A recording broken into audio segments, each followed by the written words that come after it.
ज्ञानातिमिरन्दस्य ज्ञानाञ्जनशलाकया चक्षुरुन्मिलितं येन तस्मै श्रीगुरवे नमः। श्रीचैतन्यमनोभीष्टं स्थापितं येन भूतले स्वयं रूपा कदा मह्यं ददाति स्वपदान्तिकम्।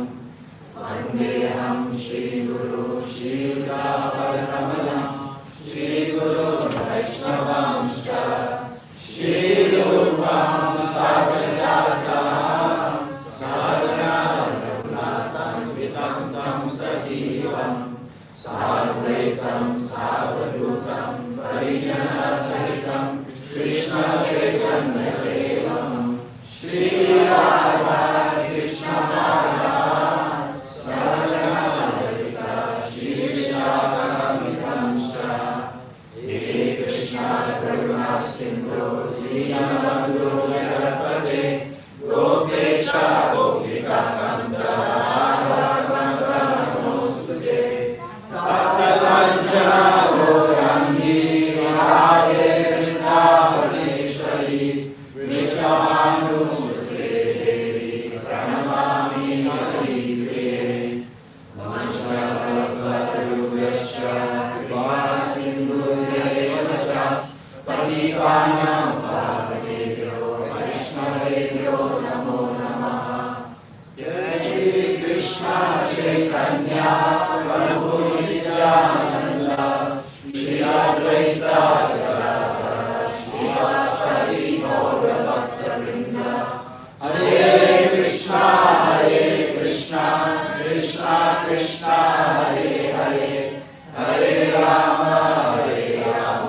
Ram Ram Hare Hare.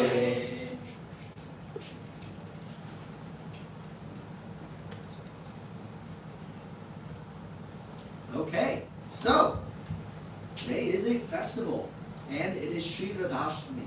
This, like I mentioned at the very start, is arguably one of the most important festivals for us as Vaishnavas throughout the entire calendar. Now, with this appearance of Srimati Radharani, the way I want to tackle today is in three parts, threefold. Firstly, we have to first understand who is the personality of Srimati Radharani. And then once we know who she is, then diving into what are her qualities, what make her spiritually unique and also supreme. And then ultimately, I mentioned that this festival is extremely important for us as Vaishnavas. So then the third part is, what is our relationship with Srimati Radharani? Sound good? Yes? Do I have everybody? Okay, so let's go ahead and tackle the first one. Who is Srimati Radharani? Anyone want to just take a straight answer? Who wants to tell me who she is? Seth Prabhu, you raised your hand like a good student. She's the eternal consort of Sri Krishna. She is the eternal consort of Sri Krishna. Good. What else? I saw. Yes, Krishna. She's the personification of Krishna's Ladini or pleasure energy. Yes, perfect. Actually, you stole the words right out of my mouth, which I was stealing out of Srila Prabhupada's mouth. So this is specifically stated in the Chaitanya Charitamrita Adi Leela 1.5. Radharani is Krishna's Ladini Shakti, or the pleasure potency. Radha Krishna Pranaya Viktir Ladini Shakti. So she is the essence of Krishna's pleasure. They are inseparable. You have the supreme masculine, that is Krishna, and you have the supreme feminine, and that is Radharani. They are inseparable. One cannot exist without the other. They exist in perfect balance, in perfect, pure, transcendental love.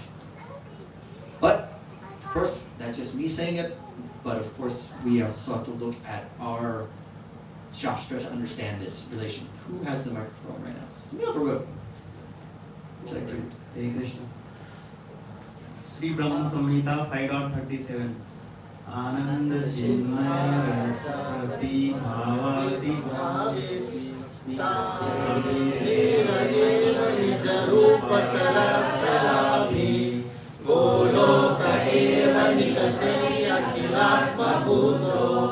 Govindamadi Purusham bhajami. I worship Govinda, the primeval Lord, residing in his own realm, Golok with Radha, resembling his own spiritual figure, the embodiment of the ecstatic potency possessed of the 64 artistic activities. In the company of her confidants, Sakhis, embodiments of the extensions of her bodily form, permeated and vitalized by his ever blissful spiritual rasa. Thank you, Guru. So this Srila Prabhupada does a little commentary on this verse in the purport, and I'll just read one excerpt of that in relation to Srimati Radharani that he writes. So this is Srila Prabhupada speaking. Although the Lord Absolute and his potency are one and the self-same existence, still they exist eternally as separate entities, as Radha and Krishna. In both the ecstatic energy and the transcendental Lord Krishna, there exists Shringara Ras, amorous love, whose quality is inconceivable. So that is Srimati Radharani. Even when Lord Brahma is explaining in the entire Brahma Samhita, Krishna in his primeval form, establishing Krishna is the Supreme Personality of Godhead. He is the source of everything. Govinda Mani Purushottamaham Bhajami, the primeval Lord. In that primeval state, in Goloka Vrindavan, who is there with him? Radharani. And that is always beyond time. Full of knowledge, bliss, transcendence. That is where Krishna and Radharani exist. And in that, as Srila Prabhupada says, that amorous love that they have, that is generated between the two of them, is exponential, and at the same time, it's inconceivable because it is infinite. Imagine something that you love a lot. Someone wanted to raise their hand and tell me something that they really love. It could be a food, could be a place. My husband. I told her that's totally a plan. She doesn't mean that. Half the time she yells at me because I don't get up in time. But okay, could you love me infinitely? No. Exactly. See, point proven. Anyone else have anything else that they really truly love, like a lot? It's okay, you can say ice cream. We're not going to judge you. That's what I was going to say. Your mother. Your ice cream. So your mother, yes. Can you love your mother infinitely? Yeah. You sure? You moved out. Ice cream, bro? Can you manage a brain freeze after 3 bowls or so? There's a limit. There it is. So imagine everything that you hold dear in this world. Ultimately, there is a limit to the things that you can love.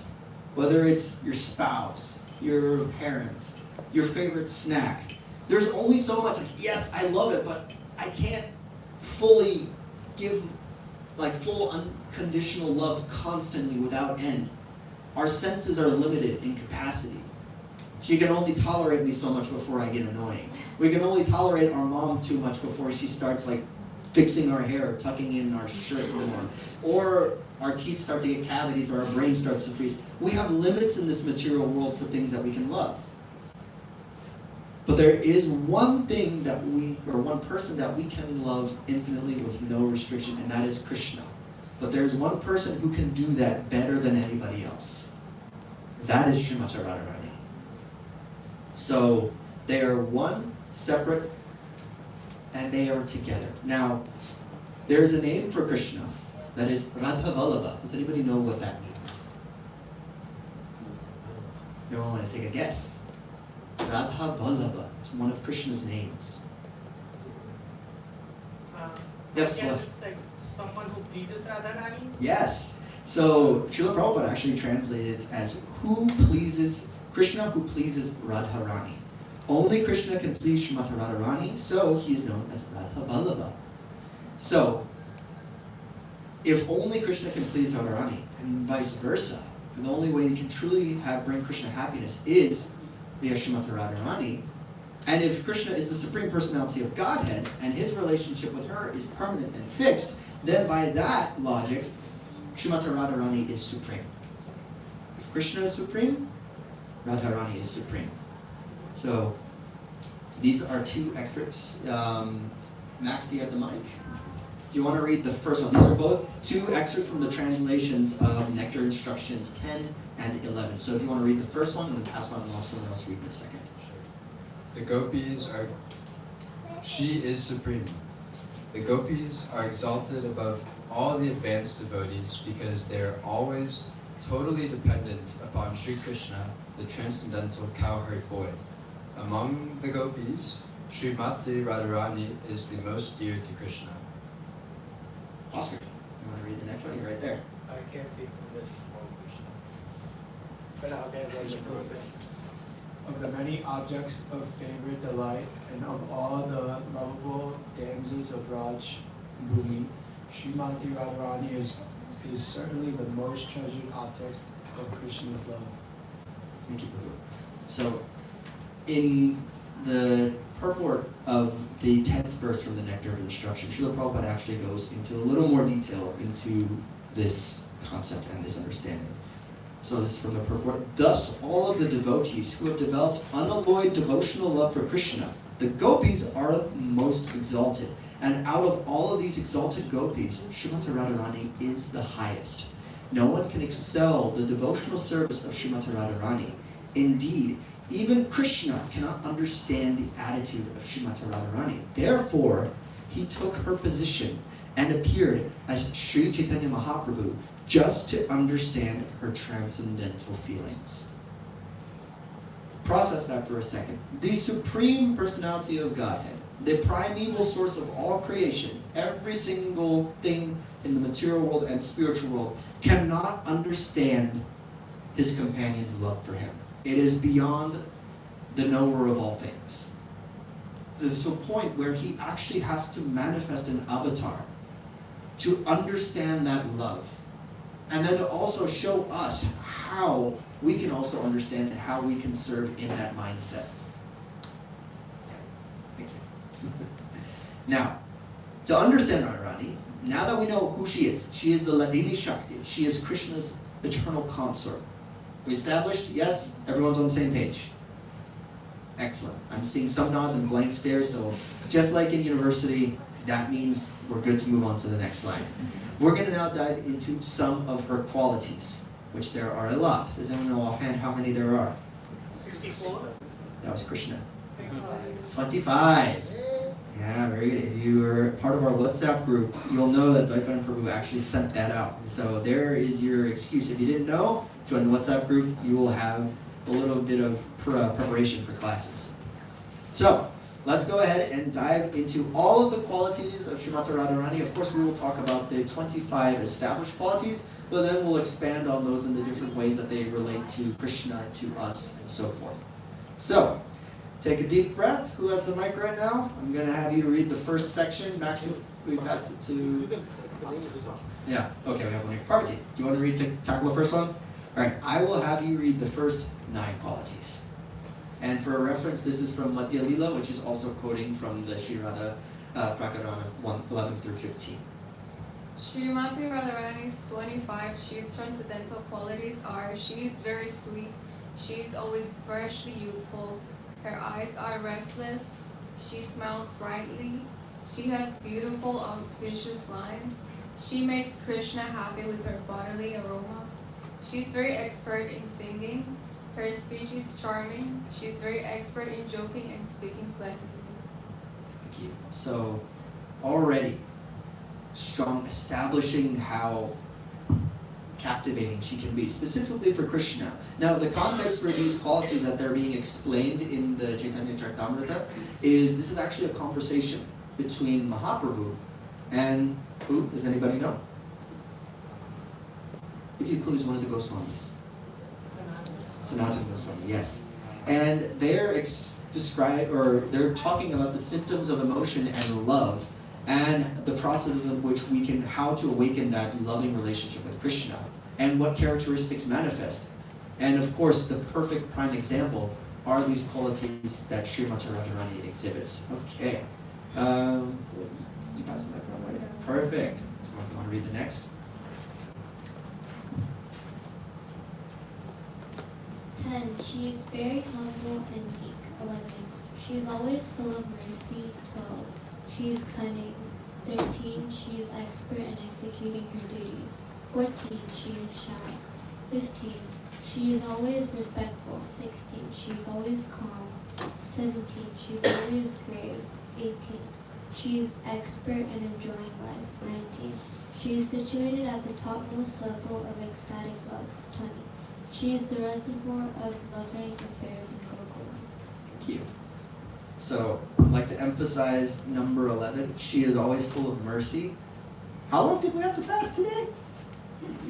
Till noon. I think that's pretty merciful. At least my stomach. That's more my stomach speaking. Of course, fasting fully on Janmashtami is also very austere because that means to just feast on the holy name. But Srimati Radharani is a little more merciful. She understands a busy schedule, a busy stomach, so fast on that. Thank you. All right, next question with the mic. Maybe since we have yes, question. She is most famous of submissive devotees. She is very affectionable to elderly people, and she is very submissive to the love of her friends. And last, no, she is the chief gopi. She always keeps Krishna under her control. In short, she possesses unlimited transcendental qualities just as Lord Krishna does. And 25 solidifies her position as supreme. Who is the supreme personality of Godhead? Krishna. Yeah, Radharani. So if you put it into this context, at least in the context of these qualities and specifically 25. Let's say we are outside and we are going over to the garden and we want to be traditional in that garden. Obviously you could be modern and just go in with like a gas powered tractor or a lawnmower or a weed whacker, but no, let's be traditional. What's a very powerful animal that works in outside? The ox. Sheer raw muscle, testosterone, and unstoppable force. Have any of you tried to move an ox or any large animal like that?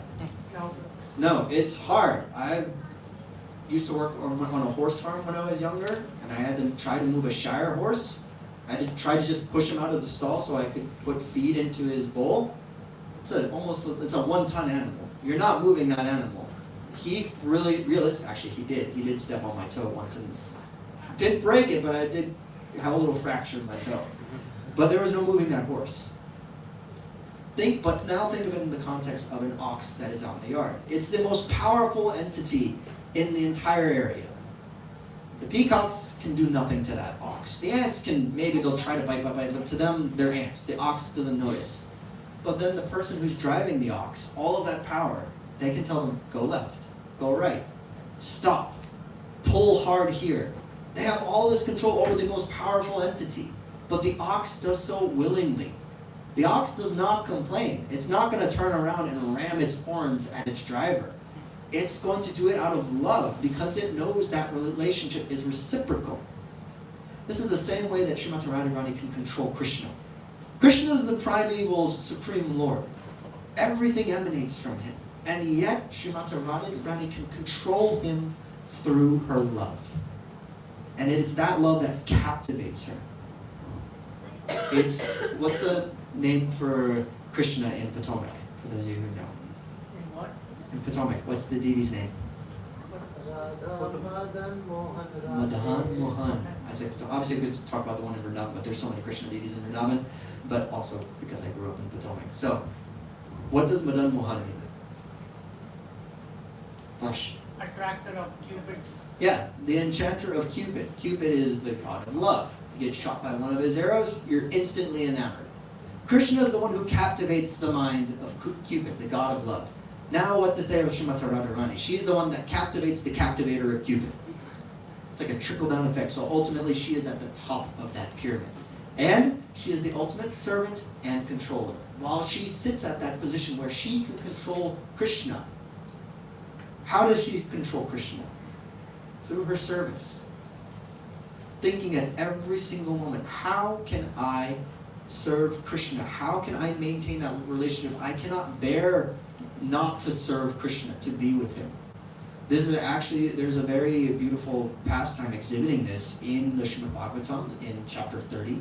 I'll just read a couple of the translations, but to get the narrative, but just to get an idea of what her mentality is like in relationship to Krishna. So this is Srimad Bhagavatam 10:30-37. As the two lovers, Radha and Krishna, passed through one part of the Vrindavan forest, a special gopi, Radharani, began feeling proud of herself, and she told Lord Keshava, "I cannot walk any further. Please carry me wherever you want to go." Thus addressed, Lord Krishna replied, "Just climb on my shoulder." But as soon as he said this, he disappeared. His beloved consort then immediately felt great remorse. She cried out, "O master, O my lover, O dearmost, where are you? Where are you? Please, O mighty armed one, O friend, show yourself to me, your poor servant." Ultimately, her grief becomes so grave that actually the other gopis eventually find her and they begin to try to console her, trying to remind her about the qualities of Krishna, but her grief just keeps growing and growing. It does not stop because the only thing that will stop her grief is being reunited with Krishna. It is that pure love, and this mood of separation, which is called Vipralamba, is exemplified by Srimati Radharani. And actually, if you go into then in this part of the Srimad Bhagavatam to chapter 31 of the 10th canto, this then goes into the songs of separation by the gopis, where they are wandering around the forests of Vrindavan, looking for Krishna. Everything they see, they think of him. And it's that mood that is encompassed and embodied by Srimati Radharani. So, with that being said, we now know who she is. We know what her mentality is, what her qualities are. That's beautiful, and reading about her pastimes is amazing. But what is our relationship with her? That is how we're going to address next. And for that, we have to make sure that we are following correct examples. So of course, in the picture here, we obviously see Srila Prabhupada offering arti. And there's actually a very beautiful pastime from Srila Prabhupada's youth involving his father. When his father was still in his household affairs, when Srila Prabhupada was just a young boy, often he would invite sadhus and other Vaishnavas to come to their house. And he would often and almost always ask any visiting sadhu, "Please bless my child so that he may become a devotee of Srimati Radharani." Do you think that came to pass? Yes? Yes. Are you guys followers of Srila Prabhupada's movement? Yes. So yes. Oh, yes, yes. Yes. Yes, yes. Come on, guys. Every time I'm up here, you know I don't like weak answers. Say it with conviction. Yes. Yes. Yes. Of course. So, now let's break this down. What is our relationship with her? First, we have to understand who we are. Who are we? We're a spirit soul. Good. We have that basic sound. We understand chapter 2 of the Bhagavad Gita. We are the spirit soul. Very good. Okay. Now, as a spirit soul in this material world, what are we striving to become? Who are we? Servant, disciple, good, good. And specifically now let's get into the semantics and the technicality. What sampradaya are we? The Brahma Madhva Gaudiya Sampradaya. So our line comes from Krishna to Brahma to Narada Muni, all the way down you go to Mahaprabhu. And then of course the six Goswamis down the line, all the way towards Srila Prabhupada. That is our sampradaya, that is our line. So ultimately, if you think about that, of course we could say we are followers of Brahma, we are followers of Krishna, but if we want to think about more specifics in our practice of Bhakti Yoga, we are followers of Sri Chaitanya Mahaprabhu.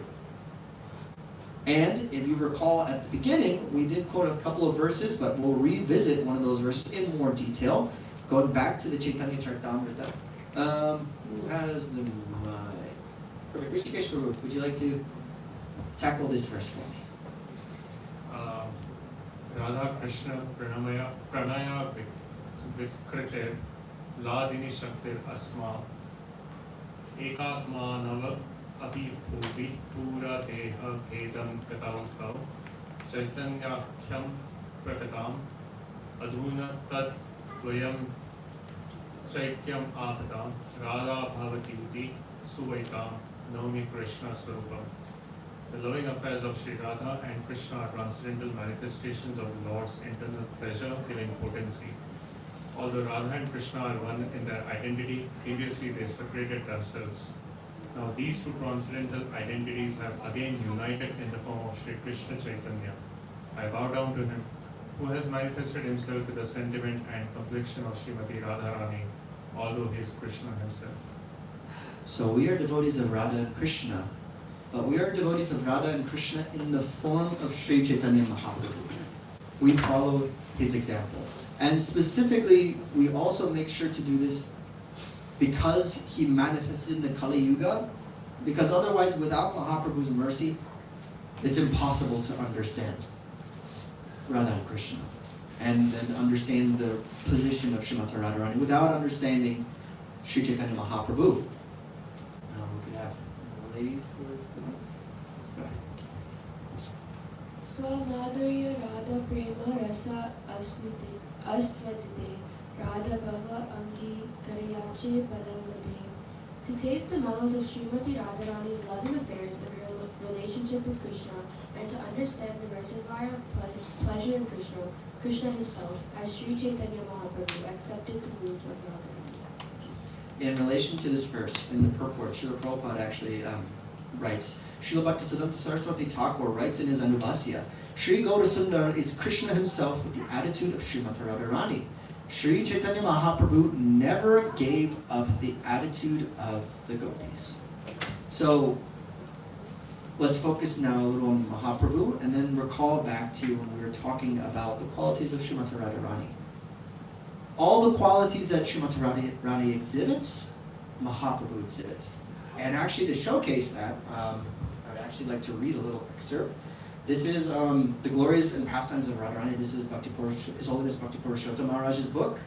And I just wanted to read a brief excerpt and then we'll relate it back to Mahaprabhu.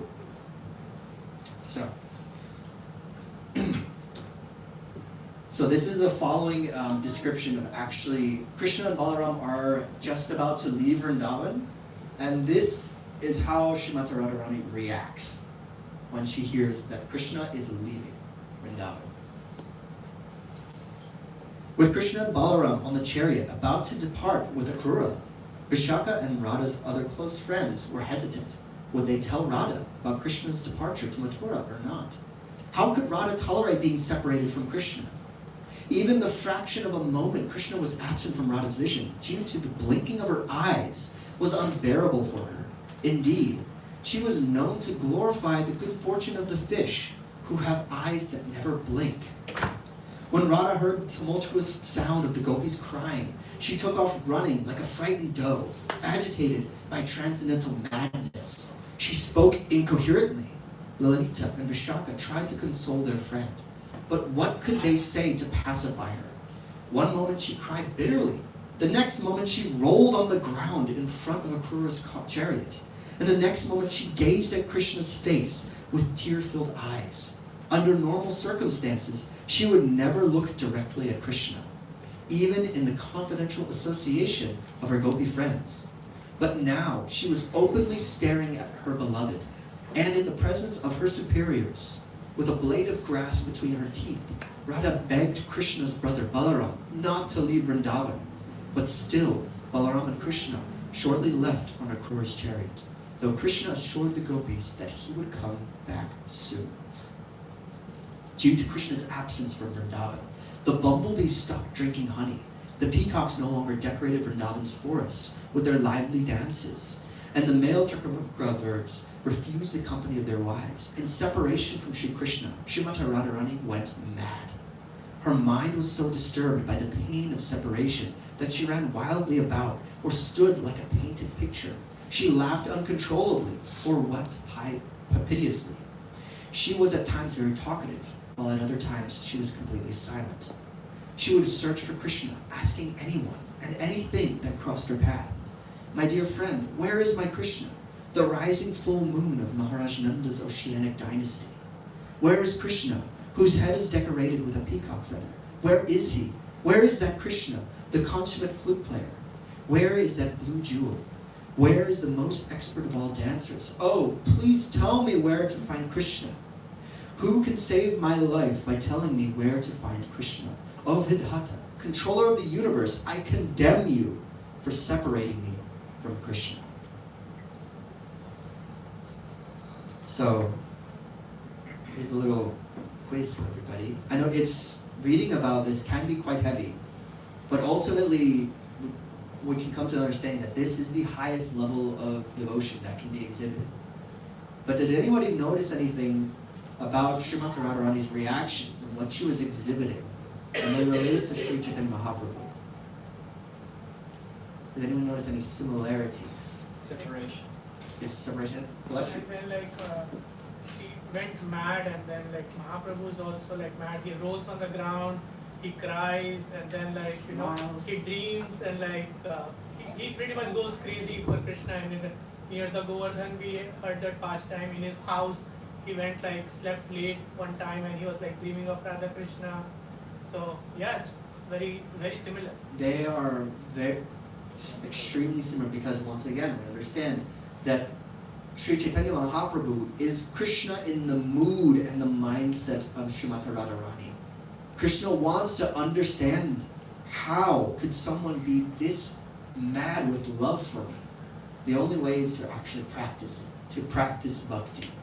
And so that is what Mahaprabhu did. And then what are Mahaprabhu's instructions to us? He gives us the Shikshastakam, where he describes these symptoms in detail. He gives us the Mahamantra. He explains the process of how we can deliver ourselves and how we can serve Radha and Krishna in Kali Yuga. What do we do in Kali Yuga? What is the Yuga Dharma?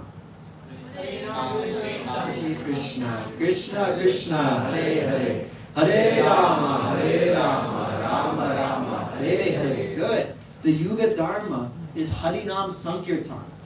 Fully immersing yourself in the holy names of the Lord, chanting them congregationally at every single opportunity. There's a beautiful lecture that Srila Prabhupada gives on chanting the holy name of the Lord. And this is one excerpt from that lecture. And you can actually find this in Krishna Consciousness, the Topmost Yoga System. I believe this is plate 6 or chapter 6, however it's worded in that book. But this is Srila Prabhupada's quote. Specifically, this chanting is exactly like the genuine cry of a child for its mother's presence. Mother Hara helps the devotee achieve the Father's grace. And the Lord reveals himself to the devotee who chants this mantra sincerely. So, when we chant the Hare Krishna Mahamantra, what does Hare mean? But specifically, what is the English? Oh, energy of the Lord. What's another way you could word oh, energy of the Lord? We talked about it earlier in terms of Ladini Shakti. The divine potency. So you are addressing Radharani in the Mahamantra. In fact, you address Radharani more in the Mahamantra than you actually address Krishna. Because this is the mindset you have to have when you chant. Chant like you are a child crying out for your mother.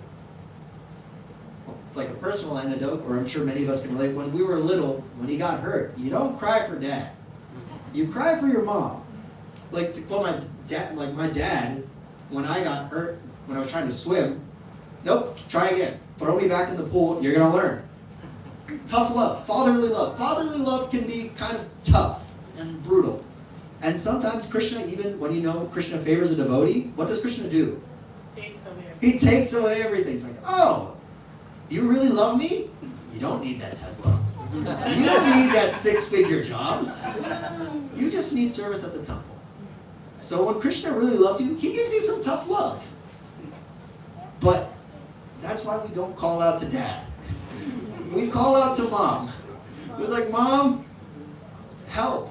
And then, of course, when the mother looks at their child's pitiful condition, I'm thinking back to when I was little, oh gosh, he pooped again. He smelled again. Okay, time to do the dirty work. Put in the hard work, take care of him. Look, here's your son, all clean, ready to come and see you.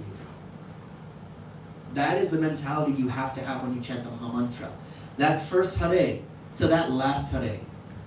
Emphasize it. Pronounce each syllable. Address Mother Hara. Once Srimati Radharani is able to hear you, then when you have her ear, she will lean over to Krishna. And then she will then tell Krishna, look at this nice devotee. He is or she is trying to help me serve you. Please favor him. But also watch how you pray, because maybe Dad might give you a little tough love, but that's also how you grow in this material world, by breaking free from it, by accepting difficulties, because ultimately we know that everything in this material world is temporary. The only way you break it is through a mother's love. It's said that the closest thing to pure love in this world is a mother's love for their child. Now what to speak of our Supreme Mother's love for all of us. So that's why you really have to understand when Mahaprabhu has given us the gift of the Mahamantra, he is giving us a telephone line to Srimati Radharani. And then Srimati Radharani has the ear of Krishna, because remember, that's one of her qualities. She always has control of Krishna, no matter what. So if we have the favor of Radharani, instantly we have the favor of Krishna. And the way we do that is through Mahaprabhu. And that is the example we want to follow. We follow Sri Chaitanya Mahaprabhu's teachings, and that way, in Kali Yuga, you can properly serve Radharani. If you artificially skip Nityananda Prabhu, Mahaprabhu, you just go straight to Radha Krishna, you try to dive into that never-ending ocean to try to mentally perceive the love, you will not succeed. You will be overwhelmed. You may not even scrape the surface. You won't understand. That's why you have to go through Mahaprabhu to get even the slightest inkling of an understanding of what Srimati Radharani has felt. How many of you have been to Vrindavan? How many of you started instantly rolling on the dust, crying, hairs were standing on end, you're exhibiting all these, you were dancing, standing still, laughing, crying, every single devotional symptom that was explained in Shikshastakam by Mahaprabhu. Was that your instant reaction? No. So that's why you cannot jump straight to Radha Krishna Bhav. You have to go through Mahaprabhu. You have to dissect the Shikshastakam. You have to dissect Mahaprabhu's teachings thoroughly. So let's talk about that practically. How can we do this practically? I want to understand Radha and Krishna, but how to do that? So, plain and simple, what did Mahaprabhu tell us to do? Chant? Chant. Chant. Chant. Non-stop as much as possible. We have many different ways to chant. We have our japa, which is our personal communication with Radha and Krishna. That is your interior way to constantly chant and also beg for service. And then of course you have the Yuga Dharma, congregationally chant, amplifying it. So both are needed. You cannot do one without the other. You can't go to a kirtan festival and not do your japa. And vice versa. You can't just chant your japa and not do the Yuga Dharma and not congregationally chant. Both are the two sides of the same coin. Think of it like when you're charging a battery for anything. Let's just say something mundane, like your phone. You want to be on your phone all the time, right? Wow. Some of you are saying no. I wish I was on your level. For those of you saying no, I bow to your lotus feet. You want to be like, or at least let me rephrase that. Your mind wants to be on your phone 24/7. But it can't, fortunately. But in order to use your phone, you have to charge it. You can't constantly be on your phone, because eventually that 100% is going to go to zero. So that's why you have to plug in your phone, you have to let it charge. You have to let it build up. Think of it the same way when you're thinking about kirtan and japa. You want to chant on your beads, or on your clicker, or on your little button ring clicker, or even on your fingers, but you want to chant your japa. That's how you're charging, spiritually surcharging yourself. But then, once you're spiritually surcharged, what are you asking when you chant the Mahamantra? Oh, energy of the Lord, please engage me in your loving devotional service. You need an outlet. You can't just let that energy go to waste. Krishna is going to give you an opportunity, whether you like it or not. One of the easiest ways to then engage is to then chant congregationally. Do the Yuga Dharma, do Harinam Sankirtan. Get together, chant the holy names, distribute books.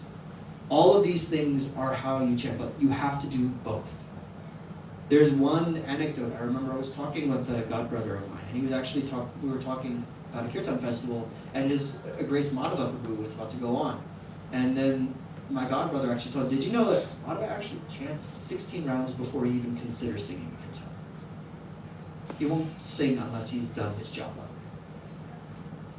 Now, I took that, I'm still trying to internalize it to the best of my ability, but it's a good goal to have. If you're thinking, if I want to sing in Kirtan, are my rounds done?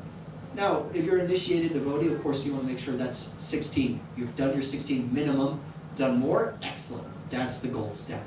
But at least make sure you do that 16 minimum. But if you're still striving to chant 16, whatever your daily goal is, try to make sure you do that before then you engage in Kirtan.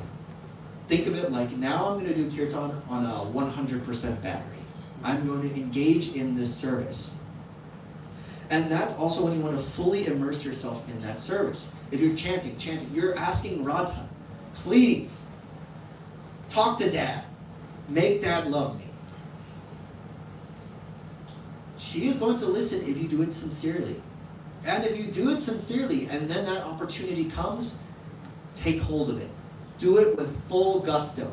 Whether it's chanting during Kirtan, leading a Kirtan, whether it's mowing the lawn, washing pots, making garlands, or if it's even the holy service of going and scrubbing the toilet. Put some elbow grease into it. Immerse yourself, maybe not in the smell, but immerse yourself in the actual service. Fully dive into it. Because then, think about it once again into that view set of a parent watching their kids. If the parents watch their kid do their chores effectively and do a very good job, oh, okay, you do get a raise on that allowance. We are going to have ice cream for dessert today. If it was a bad job, like, no, do it again. Like, no, you're grounded. So think about that mindset when you're asking Srimati Radharani, who is Krishna's dearmost associate. Thank you. I'm not going to waste this opportunity.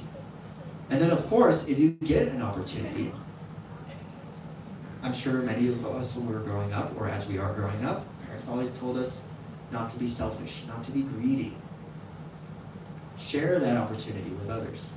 So if you are doing a service, you notice someone is just kind of standing there waiting for something to do, would you like to help? Here's a broom. Or if we're doing in Kirtan, if you see someone just standing by the door, come sit down. Make yourself comfortable. We're all in this together. We're all on this boat together. Share it. And then relish that. So, and then ultimately, just in the back of your mind, just remember, you're trying to get mom's help so that dad can actually take notice of you. And then, of course, parents won't give attention to a spoiled brat. So, have that in the back burner. So, for the last little bit, before we go, I'll break off into discussion.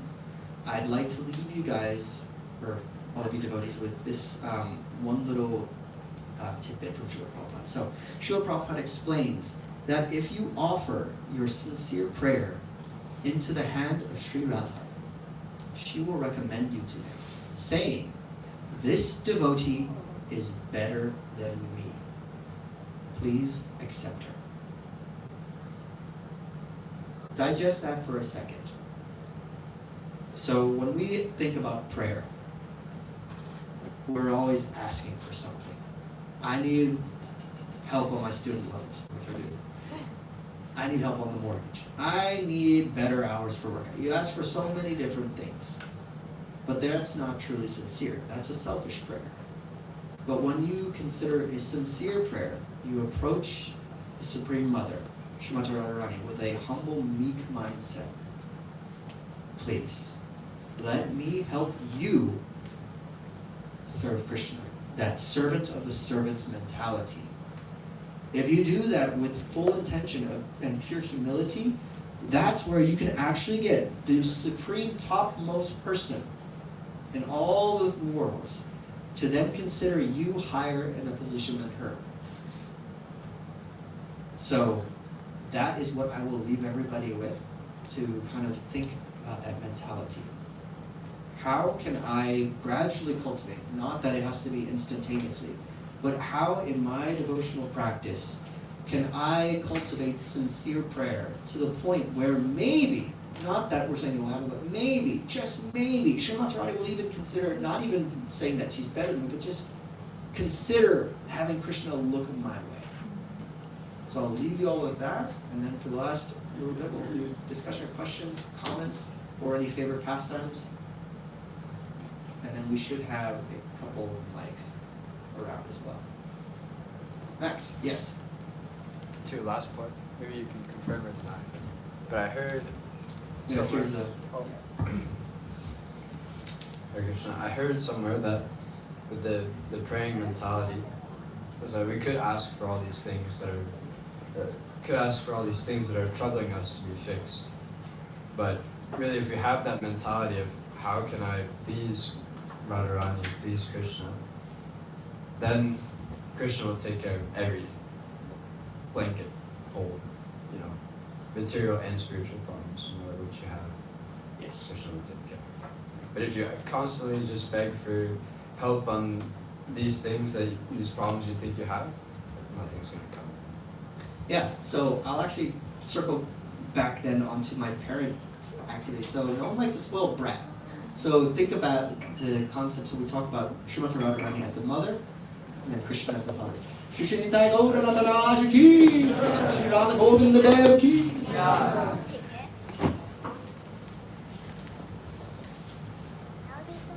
So,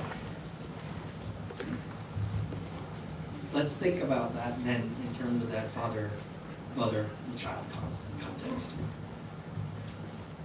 So let's say, Max, you're struggling with your homework. You're gonna ask your parents, can you help me? It's like, okay, where are you at? Like, how much of your life? I haven't studied. My test is negative. No!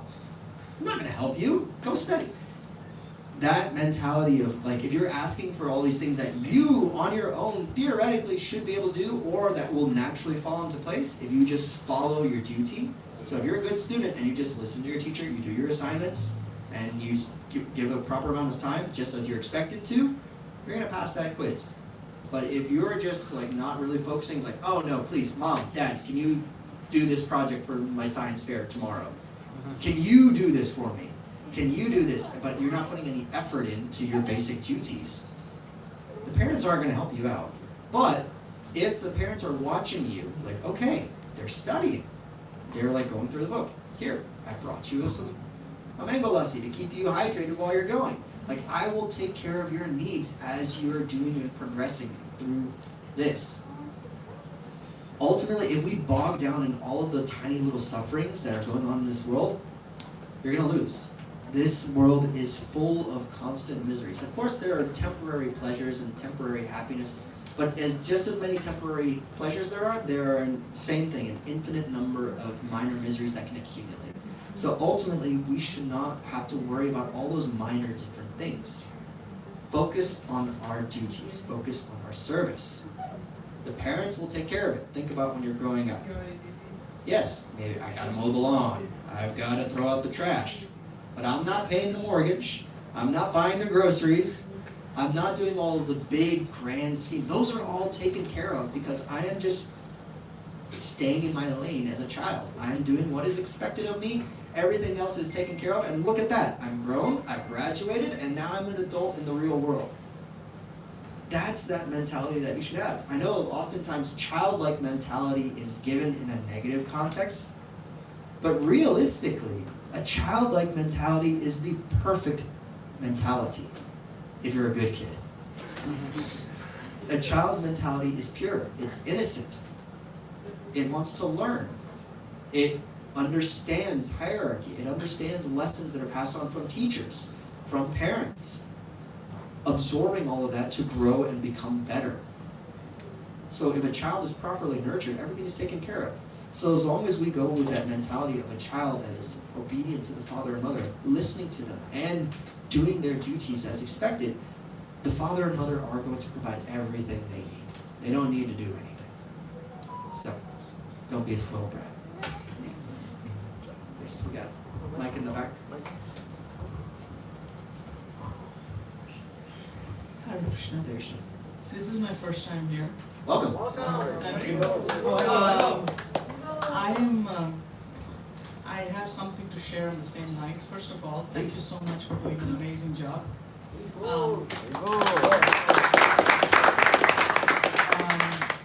I've been Hare Krishna, the member of the Hare Krishna for 30 years.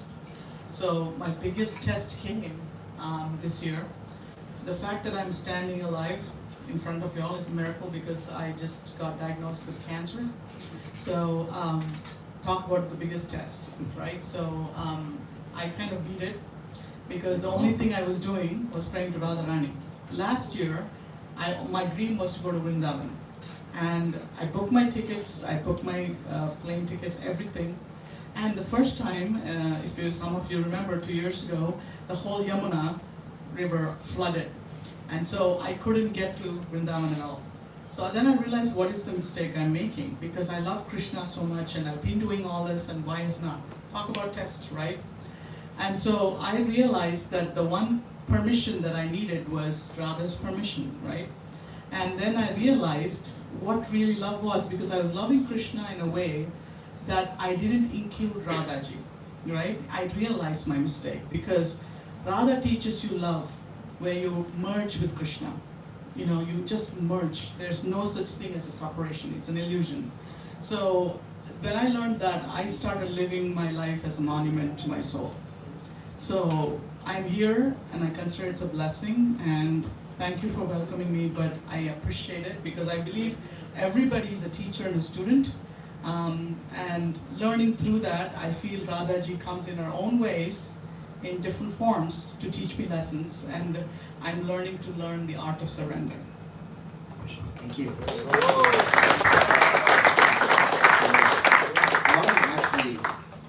I'm glad that you mentioned the art of surrender. So I'd actually like to circle back to the one anecdote I gave about Srila Prabhupada from his childhood. So remember how we said, did Srila Prabhupada end up becoming a devotee of Radharani? Yes. Yes? How? That's my question now to all of you. How has he exhibited that? Well, when he was a child, he had a brother who was Good, louder, so Mike, so that everybody can hear. Good. Well, he first started very young by taking care of Radharani and Radha Govinda deities. Yes. So already developing that love. Good. Anyone else can think of any other how that Srila Prabhupada exemplifies a pure devotee of Srimati Radharani? Yes, Prabhu. Bringing thousands and thousands of conditioned souls to the lotus feet of Krishna. Yeah. Yes. Think about that person. So remember. So bringing thousands of conditioned souls to the lotus feet of Lord Shri Krishna. Traveling across an ocean. Then staying in diabolical conditions in New York City, Big Apple, rotten to the core. Maya's capital city, as the New York Haridam likes to call it. And then going from there, spreading, opening up the first Radha Krishna temples outside of India, and then bringing people even to the Dham itself, to Vrindavan. Spreading Mahaprabhu's mission, which is ultimately an extension of Srimati Radharani's love to every corner of the globe. And not even just to the hippies who were receptive pretty much to anything at that point. Drugs in the 60s will do that to you. But also even the places where it would be considered utterly impossible. Behind the Iron Curtain, in communist areas. Going to Latin America, going to Venezuela. Going to places where cartels have a stranglehold even still to this day. Going to lengths which would be considered utter hardship to deliver people to her lotus feet so that then she can tell Krishna, look at these souls. They are serving sincerely. Please engage them. Have your mercy spread upon them. That is the ultimate essence of a devotee of Srimati Radharani. Pure humility. No ulterior motive other than serving Mahaprabhu and serving Radha and Krishna. That is Srila Prabhupada's only motive through the order of his guru. That is what can exemplify a true devotee of Srimati Radharani. Anyone else? Yes, Bhajagovinda. Srila Prabhupada, when he was little, he would round up all the village kids, and they would, they had their cart with Jagannath and everything, and they would do their own little Rath Yatra. Yes. And what is the mood of Jagannath on the Rath Yatra? What does he want to do? Go back to Vrindavan. He wants to go back to Vrindavan. He wants to go back to Vrindavan. And ultimately, he wants to see Radharani. Even though we can understand that the gopis, and specifically Srimati Radharani, even through Leela and pastime, they may be separate and developing that mood of separation, that Pralamba. But ultimately, we can also understand that they are eternally always with Krishna, because Krishna never leaves the Dham. But for pastime's sake, he'll have fun. He'll go on a cart ride with his brother and sister back to the Dham. Anything else? Anyone else think of any other ways that Srila Prabhupada exemplifies the devotee of Srimati Radharani? Yes, please. He executed the order of his spiritual master. Yes. Yes. Now, he only met his guru twice. But it was just those two interactions were enough to form the foundation to then properly and fully execute that mission. And lo and behold, I think it's pretty successful. 14 times around the globe, 108 temples established, but the number is 5,000 disciples initiated, I believe. Something like 5,000-6,000 disciples, countless amounts of books, and of course, giving us all of that understanding of Mahaprabhu, of Srimati Radharani. All of that was given to us. So by carrying out the order of his spiritual master, we're all here today celebrating Radhastami. So I think it worked. Any other things I would like to add, or any other comments, questions? Yes, Bruce. Cunning. Cunning, yes. Very cunning. So Prabhupada started cunning the disciples who were coming to him by feeding them sweet halwa. In a good way. Cunning is not cheating here, he's cunning them to get attracted to Radha and Krishna. Yes, and actually, glad you mentioned cunning, because that actually reminds me about a little pastime for Srila Prabhupada, between Srila Prabhupada and Srimati Radharani. Does anybody know what the deities in London are called? What are their names? Shri Shri Radha Londoneshwara. They are the lords of London. Sorry to the royal family, but the real royal family is in the Radha Krishna temple. So, is that it? Some of you may be familiar with this pastime, but there's a very beautiful display of Srila Prabhupada's cunning, which is manifest in relation to acquiring those deities. So yes, there was these two Radha Krishna deities that this Hindu temple had, but they were not installed because of what finger? The pinky finger on Srimati Radharani was cracked. So then in normal circumstances, what do you do in that instance if the deity is cracked? It's inauspicious, so often you're cast into the ocean. You're wrapped in, so you can't install it. So, but Srila Prabhupada got an audience with the man who had the deities, and they started talking, and Srila Prabhupada was just like talking jovially, joking around in Hindi, just like back and forth, and he looks at his devotee, he's like, think you can lift her? It's like, and he looks like, I think so. It's like, okay, and he keeps talking, but the devotee comes in, like, go inside, take a look. And it just keeps going back and forth, just like the man has no idea what's going on. He just thinks that he's just talking to his servant. It's like, there's no biggie. And then comes out with first Krishna. And then cool. And then Radharani comes out, and then they just bring a car pulls up.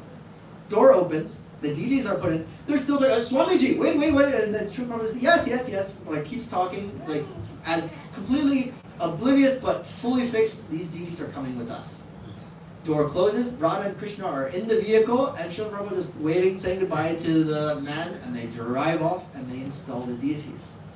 So if you go to the London temple, you go to the temple room, and you do pay close attention, you will see that Shri Shri Radha Londoneshwara are installed there, and if you look very carefully, you will notice she has a little crack on her finger. But her body is beautifully decorated. And it's in this instance, because Srila Prabhupada installed it, she is auspicious. That is an auspicious one. Yes, Prabhu. One of Prabhupada's disciples, when they got in the car, said to Prabhupada, I think he just kidnapped Krishna. Can you say that again for others? When they got in the car, one of Prabhupada's disciples told him, Srila Prabhupada, I think you just kidnapped Krishna. So that is the mentality that you should have. When you want to be with Krishna, not saying like go and steal actual deities, you're not on Srila Prabhupada's level, but you should have that mindset at least. I need to steal Radha and Krishna and place them in the temple of my heart. Does anybody know that beautiful legend that describes the temple of Radha Krishna in the heart?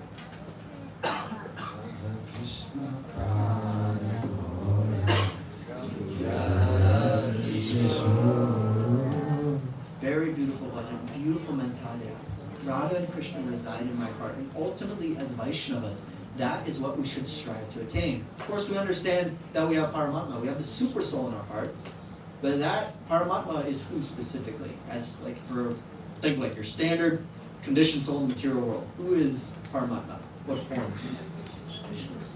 Vishnu. In what specific form Vishnu name? Shiva. So in every single living entity, from an amoeba to an ant to a peacock to every human being pretty much in Orlando, you have Kshodakshaya Vishnu in your heart as Paramatma. But ultimately, as a Vaishnava, we want to cultivate that mentality to the point where it becomes Radha Krishna in our heart. And so that when we sing, when we chant, not only are they dancing in our heart, but they're going to dance on our tongue in the form of Sri Chaitanya Mahaprabhu. That is the ultimate mentality that we want to strive for. Yeah, so what is the picture on the TV screen? Huh? No. Yeah, bonus points if you know the specific deities. That's fine, that's great, that's bonus point. What's the name again? So who do we worship? Radha Krishna. Radha Krishna. No. So Prabhupada told us that we don't just worship Radha Krishna, we worship Radha's Krishna. Right? You all must have heard that. Right? Radha's Krishna.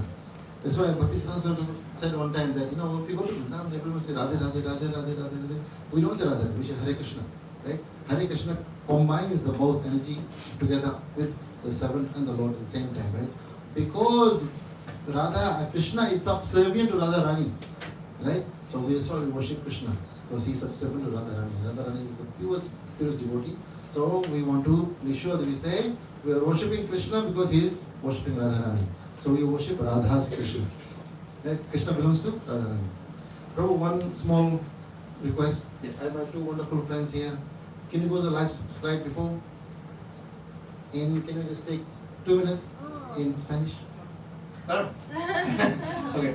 They've been coming since Janmashtami every Sunday. From Verona Beach, 1 hour plus drive. Wow. Without any fail. So please, por favor. ¿De dónde vinimos? Originalmente.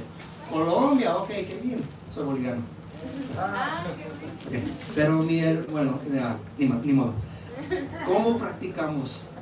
And everybody else, I hope you paid attention in high school Spanish or you're on top of your Duolingo streak. Pero la manera de cómo podemos practicar y entender la relación de Radharani con nosotros y Radharani con Krishna, primero es cantar los nombres de Krishna. En cada manera, si estamos cantando en nuestro japa, si estamos iniciados, 16 rondas mínimo, pero no importa, si no es iniciado, 4 rondas, 8, pero si lo hacen con todo el amor que tienes en tu corazón. Es el principio, ese es que el Sri Chaitanya Mahaprabhu ha dado a nosotros. Segundo es cuando estamos cantando los nombres de Dios, pedimos, por favor, ¿cómo te puedo servir? Cuando ese momento, cuando por ejemplo pides a tu mamá, tu papá, por favor, quiero helado, pero para tener ese helado, ¿cómo puedo ayudar? Puedo ayudarte a preparar la arepa, quiero comer arepas. Ok, ¿qué necesito hacer? La masa, ¿qué? Dímelo, quiero comer. La mamá y el papá van a escuchar eso. Ok, vas a hacer esto, mi hijo. Y con esa manera, con ese gusto, vas a servir con todo tu corazón, porque sabes, si hago esto, voy a sentir ese amor que es una arepa. Y al mismo tiempo, cuando tienes esa oportunidad, bueno, si me das arepa yo voy a ponerlo todo, pero también compartir con otros. Ese es también el amor de un amigo, de un esposo, de un padre. cualquier cosa.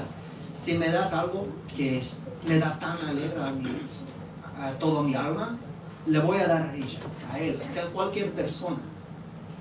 Y también necesitas acordarte, si Krishna es el Padre Supremo, Radharani es la Madre, siempre necesitas preguntar a la Madre, por favor, avisa al papá, mira qué estoy haciendo, quiero ayudar a él. Y ella va a escuchar y ella va a decir a Krishna, mira ese devoto, dale su favor. Y también si no escuchas, le va a dar la chancla a Krishna. Everyone Thank good? you. No. Everyone good? Yeah. Yes? Sí, sí, Okay. For everybody. Yeah. Next week will be Rasamira to tell everyone in Telugu. Any other? Yes, Prema, please. One small comment. This everything that you heard, everyone heard here today, is very, very, very confidential. When you read Bhagavad Gita, there's a chapter on confidential knowledge, but that's even more confidential. I was researching a while ago, where is Radharani mentioned, in details. There's something here, Padma Purana, here and there, some devotees wrote here and there. But the most, important scriptures that we study, Srimad Bhagavatam, doesn't even say it, it's just mentioned. So imagine how confidential. And now we're having the opportunity to hear this. It's very, very confidential, and we have really to take it to heart because it is most confidential, so important. I just want to mention that. No, thank you, bro. It's ultimately, yes, in terms of understanding, because when we talk about Radharani's qualities, she is, as we explained, at the topmost level. When you're speaking to the top, think about when you, even like from a practical, mundane aspect. Let's say you want to go talk to the CEO of your company, and you're an intern at the bottom. You're still going to, okay, I need to be fully focused. I know everything that I need to know for this meeting. I'm going to dress nice. I'm going to take this seriously because this could have a very big impact if I approach this the wrong way. That's the same reasoning behind when we understand any of these concepts of Srimati Radharani, which is also why we have to understand it through Chaitanya Mahaprabhu, through his example and what he's taught us. Because like I mentioned, if we don't, and as Prabhu said, it's extremely confidential. If you don't take it to heart and take it earnestly, la mamá te va a dar la chancla fuerte, te va a pegar. No. It can get so convoluted to the point where your mind will be bewildered and not in a good way, and you could lose your path, you could lose your way because of some of the information. It's heavy. Even the excerpt, even some of the experts I was reading the book, you were seeing Radharani's reaction to Krishna leaving. It's hard to read sometimes. But if we come with the correct mentality and understanding this relationship, we can then slowly digest it bit by bit to then gradually come to somewhat of an understanding of what Radharani is in relation to Krishna. But by all means, yes, it is very confidential, so you have to take it extremely seriously. Luckily, we take it through Mahaprabhu, and Mahaprabhu is the avatar of mercy. Hare Krishna, thank you. And then I guess while we're on it, if you haven't already, we have a copy here. Actually, this morning after the morning program, I actually sat down and just was going through. It's a very beautifully written book, and Maharaj also writes many other really well-written books that are easy to digest in terms of the way he writes his English. So it has a nice flow. So as you read, find different ones, but make sure they're authorized. But also, when you pick up books, make sure that you're mentally prepared at the same time. Don't just dive in. Prepare, and then soak it in like a good child.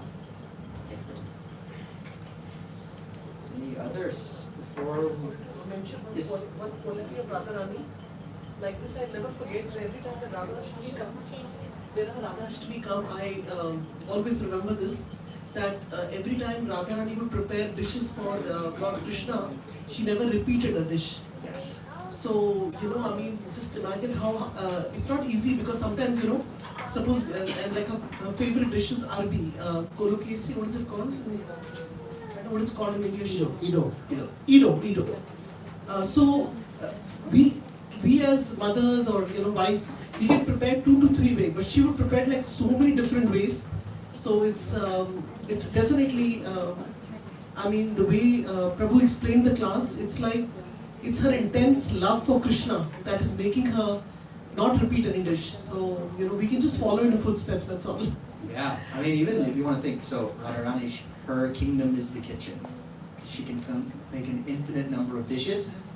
You want to kind of consider that. How many topping combinations can you do on a pizza? Vegetarian. Green pepper, if you're brave, pineapple, olive, so many different. Just think, you can probably go on and on and on and just toppings of pizza, the world's favorite food. But now imagine every single preparation, every type of milk sweet, everything that you can mentally conceive. Radharani already has thought of something like that, and then different variants of that times infinite. Because like, okay, I want to get this reaction from Krishna. I'm gonna curdle the milk a little bit more, and it's gonna make him pucker a little bit more. The attention to detail and out of pure love is infinite. So, thank you. Thank you, Prabhuji, for the wonderful class. Yeah, and then I guess on that note, if also in terms of, since we're talking about, see my mind's going to food now. Since we're talking about prasadam, one way that you can really please Srimati Radharani is if you get kitchen service. You take that very seriously. If you are cooking, if you are cutting vegetables, if you're stirring that pot, make sure you bend that elbow. If you're washing those pots, if you're wiping down the floors, everything, meticulous in detail. Because she is Maharani. She is the queen of Vrindavan. Queen deserves spotless royalty. So if you have kitchen service tonight, I am one of those. Make sure you're on your A game. Of course, you make sure you're on your A game every single day when you have service. But when you're in the kitchen, especially today, A+ game. 100%. Yes? Haribo. Haribo. Do you have any last thing? Yes. Like 5 minutes. 6:35 maybe. 6:35. Yeah. Yes, Prabhu. Mike. And Mike. So we say that when Krishna desired to experience pleasure, he manifests Radharani. And when Krishna wondered what's this ecstasy that she's feeling in relation to me, then they combined as Lord Chaitanya. Now, an interesting question here is, what is this when? Here in the material world, where we see things as everything has a beginning, but these are eternal pastimes in the spiritual world. There's really no time when Krishna existed without Radharani, but still we say when. So I was reading, I'm trying to remember where I read it, but in terms of, at least in the spiritual world, in context, there's instances for more with, actually, this is fitting for Vu since you were actually Kamsa in our play, Radhastami. But in the spiritual world, Krishna will appear to go to Mathura to kill Kamsa, but for the sake more of just the pastime. And then actually, it's difficult to explain when, because at least in the spiritual world context, because time does not exist there. At least not how we experience it. Yes, there are more like actor on the stage, like them. I don't want to say illusion of time, because illusion would imply that there's illusion in the spiritual world. There's not, but eternal pastimes. That's Yoga Maya. Yes. That is Yoga Maya. Yoga Maya, people forget that Krishna is a supreme person. Yeah. And then everybody will serve him with kind of love that he wants. Yes. So that's a Yoga Maya illusion. Do you have the mic, Bruce? Everyone else? Bro, that was a beautiful answer. This is, Mike is here. it's like I planned my talk for 6:30, so y'all are helping me get to 6:35. I just was saying about Yoga Maya is the eternal potency of Krishna, where he make an illusion of the devotees to serve Krishna without thinking he is the supreme person, that he is their love, and be able to play with him and to touch him, and etc. And without thinking he is the supreme person, like Arjuna also. Yeah, because I guess yeah. And then when he was reminded that he saw the universal form, he said, "Oh, Krishna, I offended you, insulted you, etc." So that Yogamaya is in the spiritual world like this as well. Is that? Thank you, Prabhu. It's actually briefly reminded me. Actually, so I have a god brother. His name is Dattatreya. He's a magician. Some of you have seen him before, but he does this one magic trick that I really like. That actually really encompasses Radha, Krishna, and then also Mahaprabhu, where it's talking about this when. But ultimately, in reality, they are always together. So first, he has two separate yellow ropes. One he always calls the Radha rope. One he always calls the Krishna rope. Or depending on where they are, let's say if it's in New York, this is the Govinda rope. Or they're in Alatra, this is the Shyamsundar rope. So they're separate. But then, because it's the magician, he'll take the two ropes, swing them together, and Radha and Krishna are always together. And then, by magic, the two ropes then become one long rope. And look at this. This is now a Radha and Krishna rope. So the one end is Radha, one end is Krishna. But then sometimes they get separated, and through magic he actually takes off the ends of the two ropes. So you have a endless, just like a part of rope, and then the two ends. But then, of course, the when. They're always together. And in the Kali Yuga, he places the two ends on this big loop, and they just kind of, through magic, they melt, and then they have one big rope in the Kali Yuga, which is Gauranga.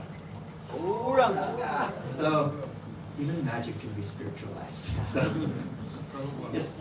Is it like fire and heat, right? Like you can't separate the two, they are always together. Is that the same with Krishna?